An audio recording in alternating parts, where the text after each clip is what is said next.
مولاي صل وسلم دائما أبدا على حبيبك خير الخلق كلهم. مولاي صل وسلم دائما أبدا على حبيبك خير الخلق كلهم.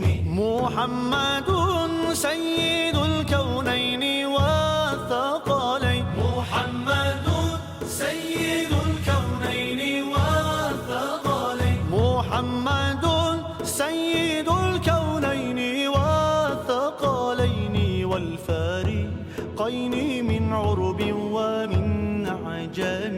مولاي صل وسلم دائما أبدا على حبيبك خير الخلق كلهم. مولاي صل وسلم دائما أبدا على حبيبك خير الخلق كلهم. هو الحبيب الذي ترجى شفاعته. هو الحبيب الذي ترجى شفاعته. هو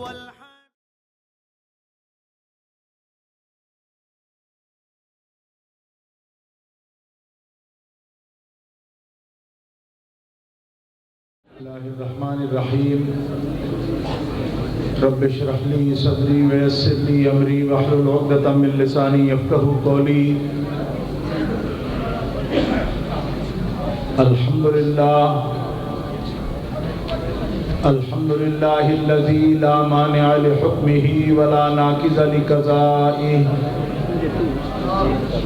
والصلاة والسلام على سید انبیائہ وسند اولیائہ واحبابہ المعارضین لأعدائہ. اما بعد فاعوذ باللہ من الشیطان الرجیم. بسم اللہ الرحمن الرحیم.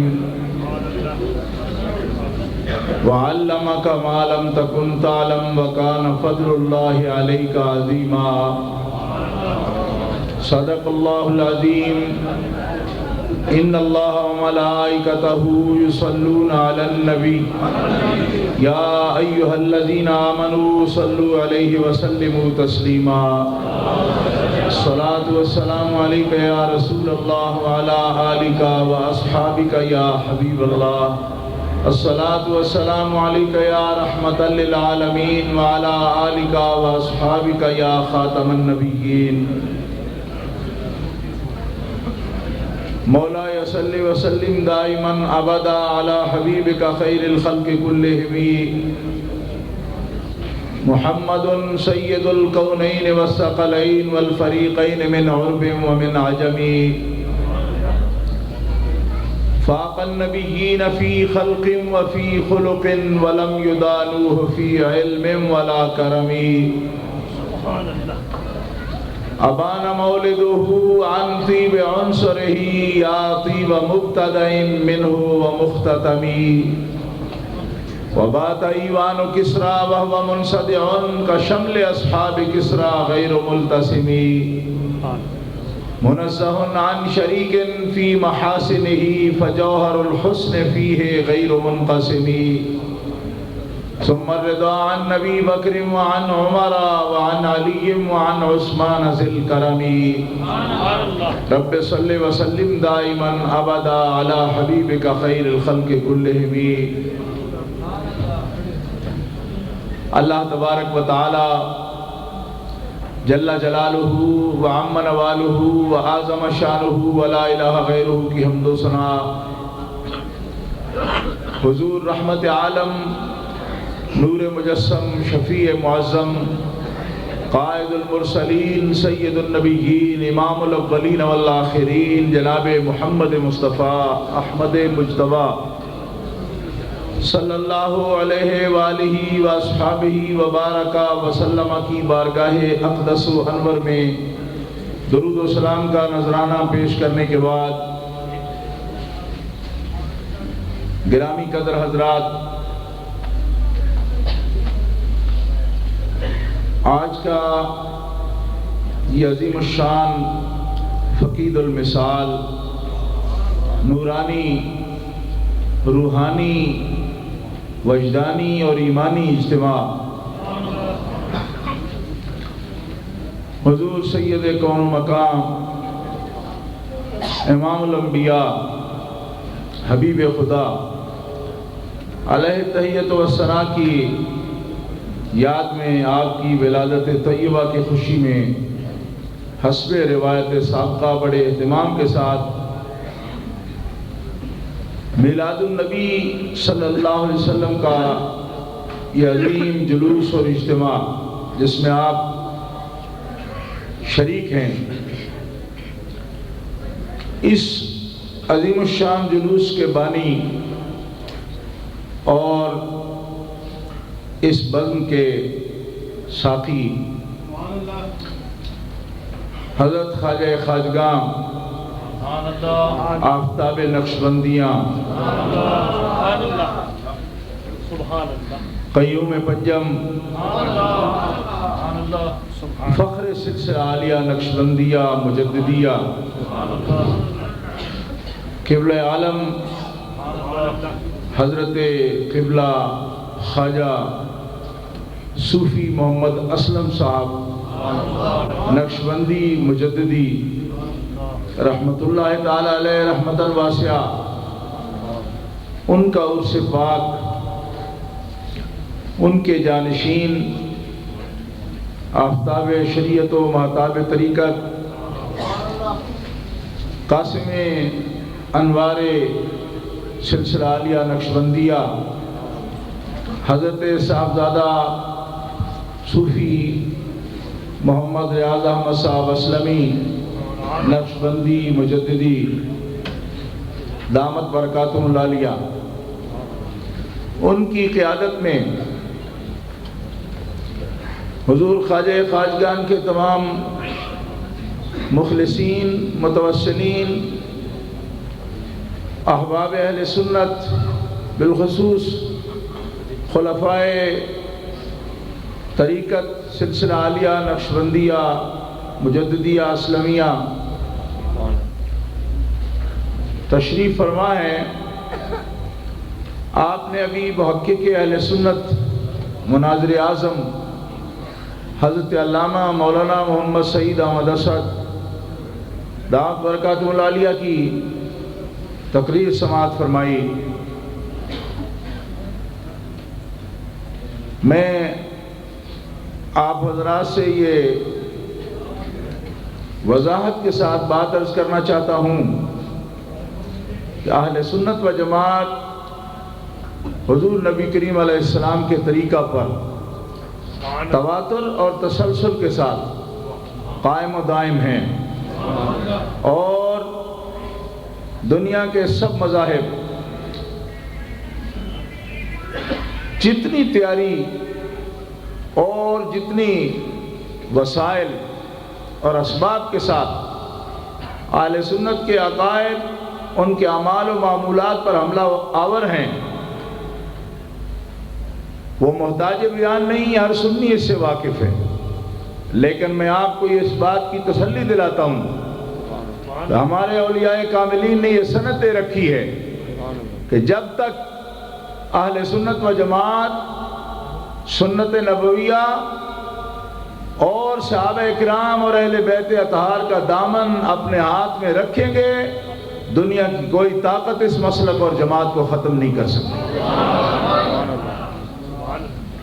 آج دنیا میں یہ سرخرو ہوں گے، اور آخرت میں قرآن مقدس کا ارشاد ہے اما الذین ابیضت وجوہہم ففی رحمت اللہ، تفاسیر اٹھا کے دیکھیے، فرمایا سب بدعقیدہ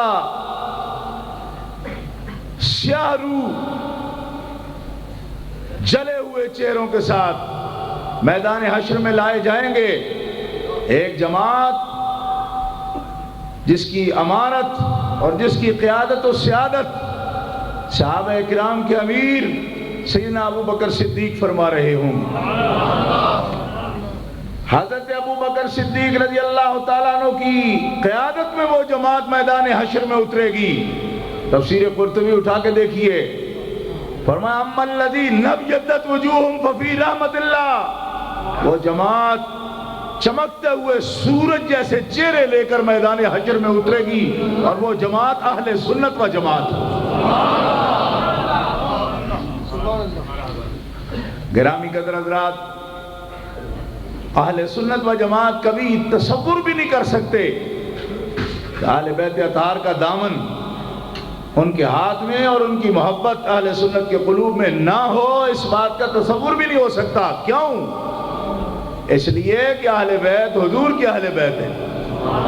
تو جو سنی مدینہ منورہ کی گلیوں کی مٹی سے بھی محبت کرتا ہے، جو سنی مدینہ منورہ میں گلیوں میں پھرنے والے جانوروں سے بھی محبت کرتا ہے، اس سے کیسے متصور ہے کہ وہ ان کی محبت دل میں نہیں رکھے گا جن کے لیے مصطفیٰ علیہ السلام نے فرمایا علی منی وانا منہ، حسین منی وانا من الحسین، فاطمہ تو بضعۃ منی، فاطمہ میرے جگر کا ٹکڑا ہے، علی مجھ سے ہے میں علی سے ہوں، اور حسین مجھ سے ہے میں حسین سے ہوں۔ جب مصطفیٰ علیہ السلام کے قدموں سے لگنے والی مٹی اہل سنت اپنی آنکھوں کے لیے شفا سمجھتے ہیں، تو جو اہل بیت رسول اللہ سے ہیں، ہر سنی کا دل انہی کے نام سے دھڑکتا ہے اور انہی کی محبت میں دھڑکتا ہے۔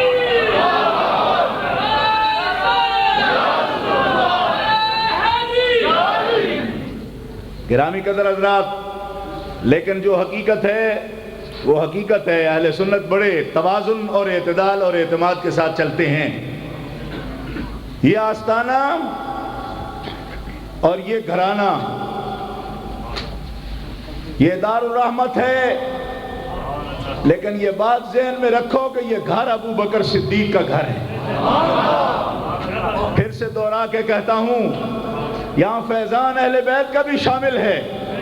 ابھی میں دلیل سے آپ کے سامنے یہ بات پیش کروں گا، لیکن جس بات پر ہم نقشبندیوں کو فخر ہے وہ یہ بات ہے کہ یہ آستانہ ابو بکر صدیق کا آستانہ ہے۔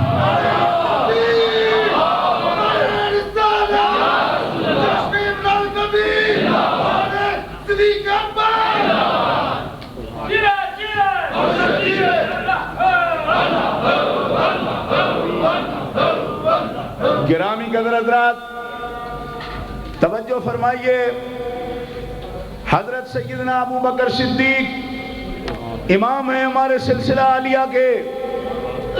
حضرت ابو بکر صدیق شہنشاہ صداقت،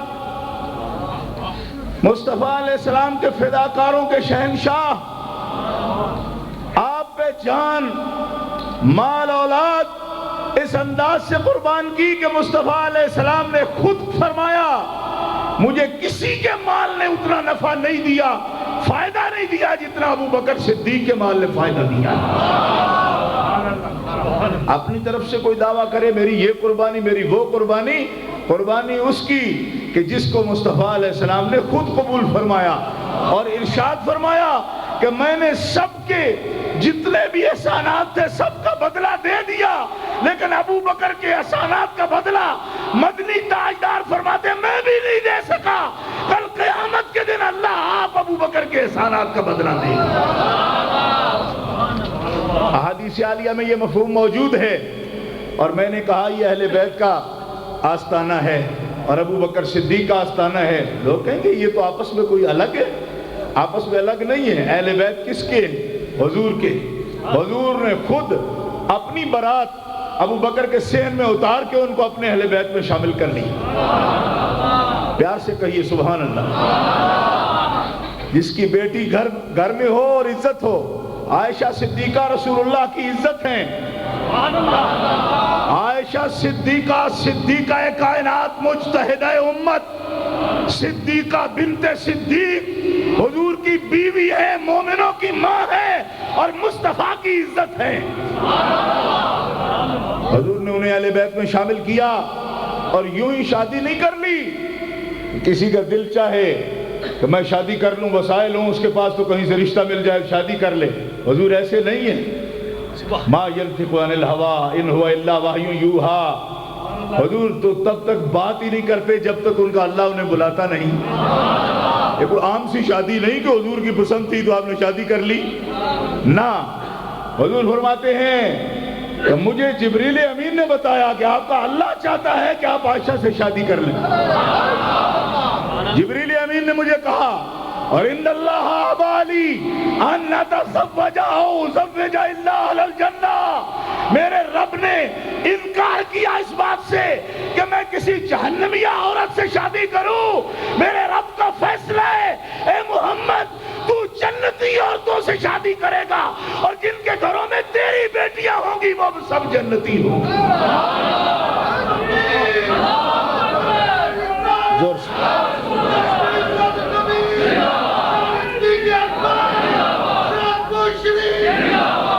لہذا اہل اسلام یہ بات سمجھ لیجئے کہ مصطفیٰ علیہ السلام نے ان کو اہل بیت میں شامل کیا. آج یہ مسلمہ بات ہے حضور نبی کریم علیہ السلام کی شادی ہوئی سیدہ عائشہ صدیقہ سے.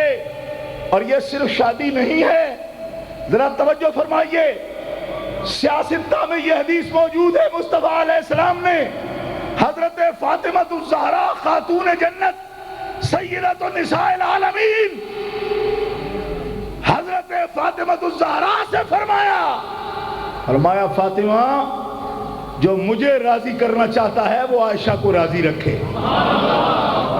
آپ نے توجہ نہیں فرمائی کہ کسے حضور فرما رہے ہیں؟ حضرت سیدہ فاطمہ الزہرا سے فرما رہے ہیں فاطمہ جو محمد کو راضی رکھنا چاہتا ہے وہ عائشہ کو راضی رکھے.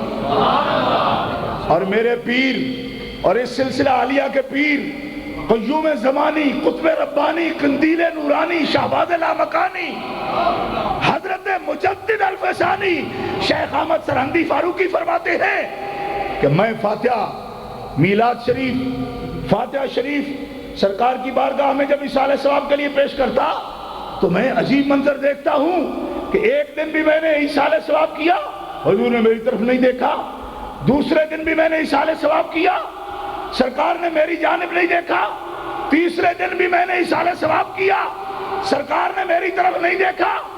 میں نے عرض کیا یا رسول اللہ کیا خطا ہو گئی کہ شیخ احمد جب بھی اصالہ ثواب کرتا ہے آپ کی نظر رحمت سے مشرف ہوتا ہے, 3 دن ہو گئے سرکار نے نظر نہیں فرمائی.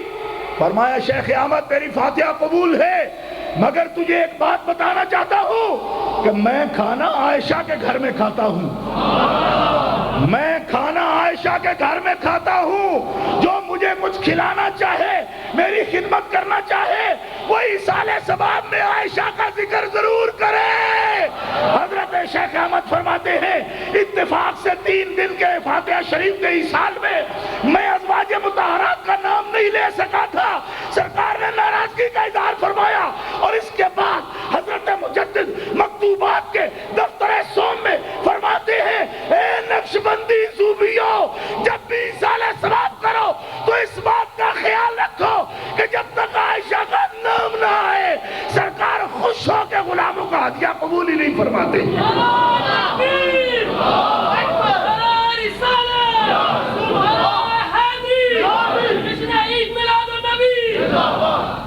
اور پھر اس ساری بات کو اس بات پر منتج نہ کیا جائے کہ شاید اہل بیت اطہار سے الگ کوئی نسبت ہے.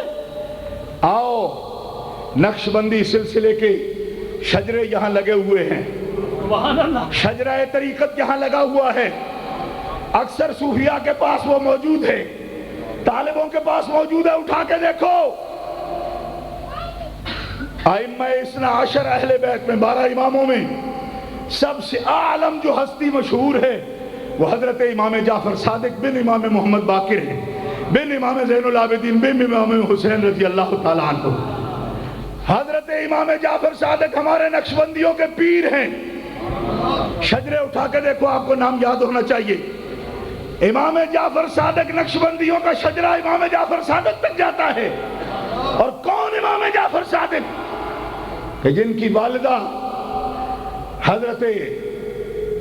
حضرت قاسم کی بیٹی ہیں اور حضرت قاسم بیٹے ہیں محمد بن ابی بکر کے اور محمد بن ابی بکر بیٹے ہیں ابو بکر صدیق کے.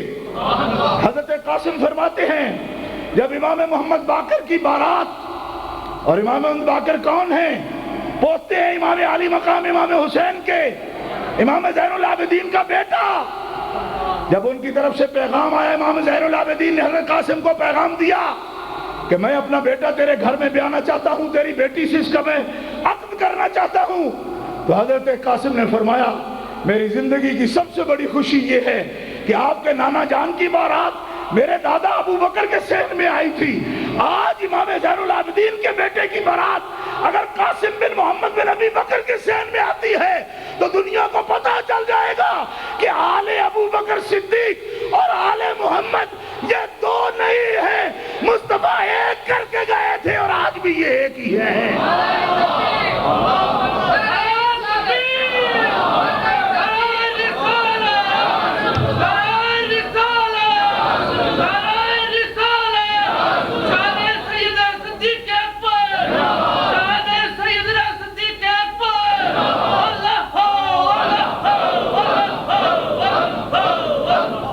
اور سن لیجیے اہل سنت و جماعت، ائمہ اہل بیت میں چھٹے امام، اقلیم امامت کے چھویں تاجدار امام جعفر صادق، یہ مرید ہیں حضرت قاسم کے، اپنے نانا کے مرید ہیں، سلسلہ عالیہ نقشبندیہ کا پیر۔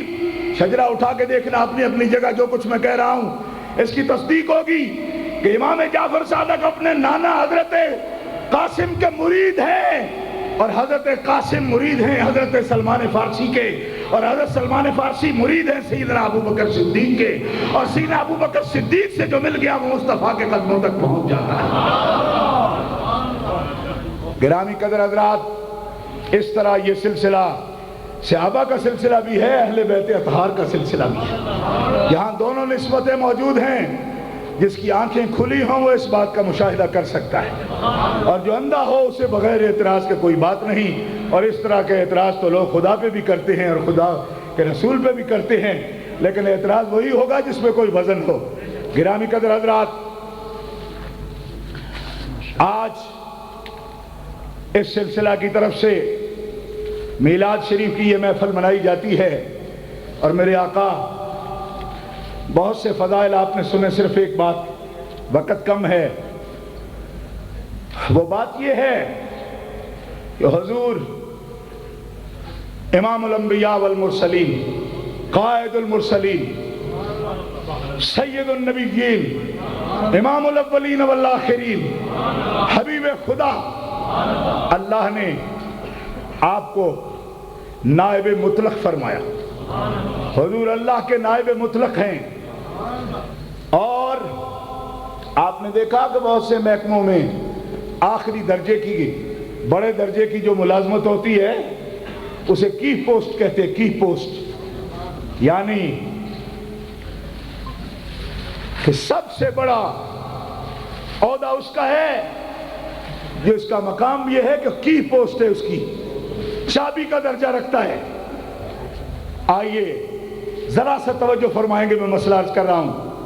اللہ نے قرآن میں فرمایا عندہ مفاتح الغیب لا یعلمها الا هو لہ مقالید السماوات والارض، اللہ کے پاس ہی غیب کی کنجیاں ہیں، مفاتح الغیب، عندہ مفاتح الغیب لہ مقالید السماوات، یہ علم ہے، یہ تصرف ہے، آسمان و زمینوں کی مقالید اللہ کے پاس ہیں، آسمان و زمینوں کے مفاتیح اللہ کے پاس ہیں۔ اب آئیے مفسرین کی آراء سنیے کہ مصطفیٰ علیہ السلام اس دنیا میں کیا ہیں۔ مفسرین فرماتے ہیں مفاتیح تو مفتاح کی جمع ہے، اور مفتاح چابی کو کہتے ہیں، اور کس کی چابی؟ آسمان و زمینوں کے علوم کی۔ اور چابی کا علوم سے کیا تعلق؟ چابی کا علوم سے کیا تعلق؟ علم تو کیفیت ہے، علم محسوس وجود نہیں رکھتا، علم تو ایک کیفیت ہے، اور کیفیت کو چابی لوہے کی لگتی ہے، یا کیفیت کو چابی لکڑی کی لگتی ہے، یا کیفیت کو چابی تانبے کی لگتی ہے؟ کس چیز کی چابی اللہ کے پاس ہے؟ ارے غیب کیفیت ہے، اور کیفیت کا مکان بھی کیفیت ہے، اور مکان جب کیفیت ہے تو اس کا تالا بھی کیفیت ہے، اس کیفیت کی جو چابی ہے وہ بھی لوہے کی نہیں، وہ خاص چابی ہے۔ وہ کیا ہے؟ تفسیر قرطبی اٹھا کے دیکھو، فرمایا مفاتیح کی میم ہے اور مقالید کی دال ہے، وہی چابی ہے جس کے نام کا اول حرف میم ہے اور آخری حرف دال ہے۔ فرمایا تم کہتے ہو مفاتیح رب کے پاس ہے، اپنے رب کے پاس بھی کروڑہا برس اس کی صفات ذاتیہ کے ساتھ ساری کائنات کی چابی وہ وجود مطلق جناب محمد مصطفیٰ ہے، رب نے جسے ساری کائنات کی چابی بنا دیا۔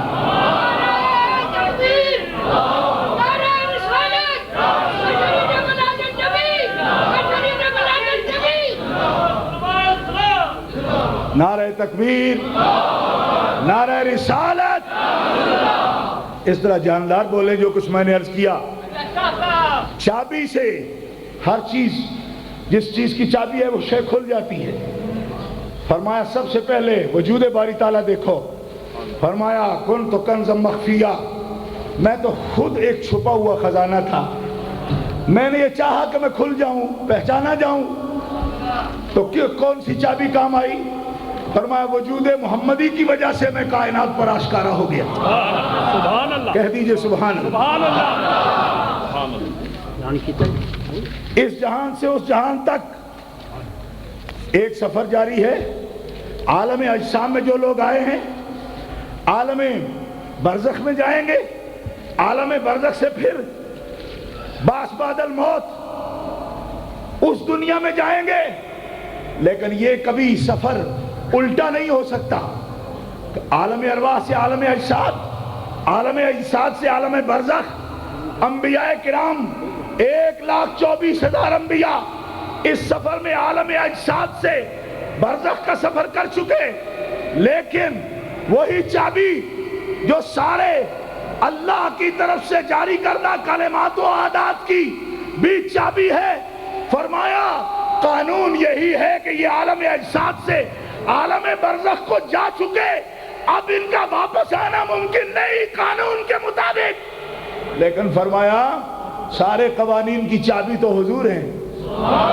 آج معراج کی شب حضور آئیں گے، فرمایا قانون کا تالا ان سے کھول لیا جائے، مصطفیٰ چابی ہے اس سے تالا کھول لیا جائے۔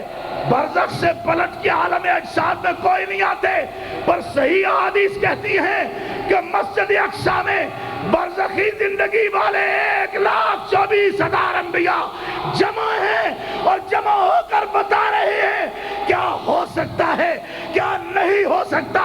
یہ سب وجود محمدی کے سامنے عاجز ہے کہ رب نے انہیں مفتاح بنایا ساری کائنات کی، جو نہیں ہو سکتا ان کا اشارہ ہو جائے تو وہ بھی ہو سکتا ہے۔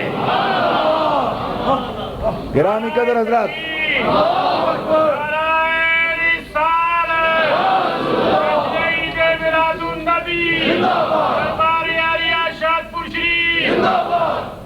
سورج مشرق سے طلوع ہوتا ہے، مغرب کی طرف غروب ہوتا ہے، یہ قانون ہے، اور جب سورج غروب ہو جائے تو پلٹتا نہیں، لیکن مصطفیٰ وہ متصرف ہیں، اللہ نے وہ قدرتیں دی ہیں کہ وہ خود مفتاح ہیں سارے قوانین کے بھی اور سارے قدرتوں کے بھی۔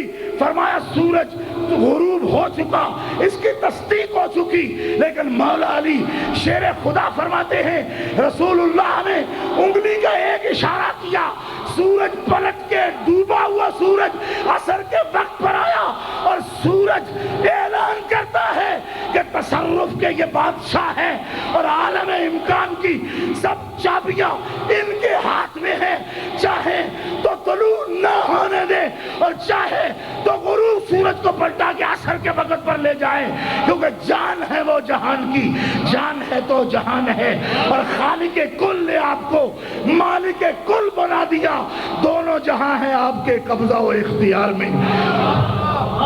اور آخری جملہ یہ کہوں گا کہ دنیا اپنے لیے احوال اور حالات پیدا کرنے سے عاجز ہے، ہم جیسے کتنے بندے اس فکر میں ہیں، لیکن خواجہ خواجگان آج ان کے دربار پر سارے اسباب اللہ کے فضل و کرم سے حاضر ہیں. یہ اس بات کی دلیل ہے کہ مفتاح نے، اسی چابی نے یہ تصرف اپنے غلاموں کو عطا فرما رکھا ہے، جن کے لیے سب کچھ اللہ تبارک و تعالی نرم فرماتا ہے اور ان کے لیے سہل فرما دیتا ہے. اور یہی خلافت نبویہ کا رنگ ہے جو اللہ کے فضل و کرم سے اس جگہ پر قائم ہے. اللہ تعالیٰ اسے قیامت تک قائم فرمائے. وآخر دعوانا الحمدللہ رب العالمین. صلاۃ و سلام کے لیے تمام احباب کھڑے ہو جائیں 10 بستہ. مولاي صل وسلم دائما أبدا على حبيبك خير الخلق كلهم. مولاي صل وسلم دائما أبدا على حبيبك خير الخلق كلهم. محمد سيد الكونين والثقلين. محمد سيد الكونين والثقلين. محمد سيد الكونين والثقلين والفارقين من عرب ومن عجم. مولاي صل وسلم دائما أبدا على حبيبك خير الخلق كلهم. مولاي صل وسلم دائما أبدا على حبيبك خير الخلق كلهم. هو الحبيب الذي ترجى شفاعته